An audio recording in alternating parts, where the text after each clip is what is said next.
Hey everyone, it's me, Travis of Giggles and Bits. And I just want to do a quick follow-up to my progress on House of the Dragon. I've decided to take the video that I recorded for my review of Episode 3, which was fantastic. Episode 3 was really good. I enjoyed the character setup, the storyline, the things that were laid out, and then the following episode, Episode 4, sort of paying off some of the things that I thought were going to happen and the power dynamics that were in play, followed up by episode 5, where you sort of see the consequences of the manipulations that were going on with some of the main characters within the show. And I really want to discuss that and check that out. And I want to watch the show moving forward. Unfortunately, the show has been tainted, and I'm going to explain this, by the remarks made by the showrunner and the actress playing the older version of Alison Hightower. And the reason why I say it's tainted is this is a fantastic fantasy show that does tackle sort of the power dynamics in play between. Some people say it's the patriarchy and and how it treats women. And ultimately, what I saw within the show was more of a commentary on the power dynamics of individuals. Whether they're male or female, if they're in a position of power, it's not beyond them to manipulate somebody that is underneath them. That's whether they're a servant or a bodyguard or their daughter. There was a power dynamic where someone in power manipulates somebody else, and it's purely for the benefit of that individual. And I want to dive into that more with episodes 3, 4, and 5, because I think that most perfectly encapsulates sort of the power dynamics with the characters. I've been really enjoying the show. And I want to explore that moving forward in this because there's some unique power dynamics that I think are playing out that we don't normally see within a show, and I think they do a really good job of exploring that within House of the Dragon. Now, the reason why I'm going to take a break from watching the show, I haven't watched the newest episode, episode 6, is purely because of the comments made by the showrunner and the actress that plays the older version of Alison Hightower. And that commentary revolves around the Alison Hightower character being based on what they perceive as a woman Trump supporter. First off, the reason why I've been enjoying the show is because it's been sort of an escape. It's a fantasy show set in a fantasy world of Westeros. And it's been fun to just sort of watch it and just sort of get lost in the story. And the reason why I'm going to take a break is because now I'm going to be thinking about fucking Trump throughout the show.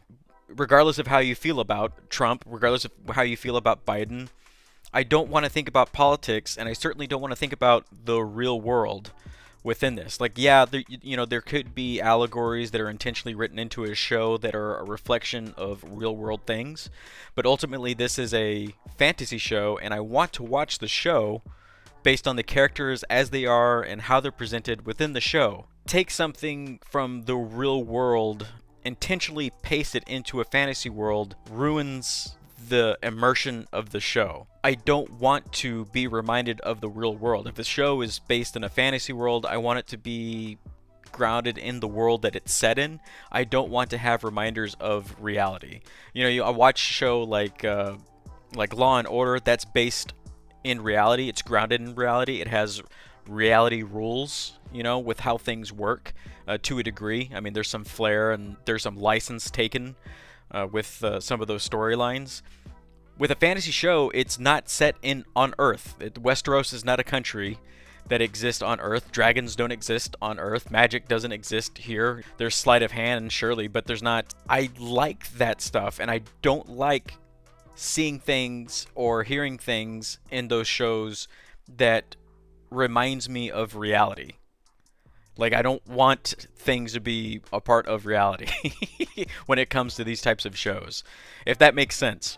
So I'm going to take a break, and I'm going to try and expunge those comments out of my mind. I'll eventually get around to watching it, and I will do a review of the second half of House of the Dragon after it's completed. And as far as episodes 3, 4, and 5, I'm currently right now writing my thoughts on that, because it's very interesting the way the characters have positioned themselves. You can definitely see intentional manipulations by some characters, like Damon. You see intentional manipulations with regards to not Alicent, but her father, the Hand of the King, which ultimately ends up getting him pushed out because his are all too obvious and was called out by Rhaenyra.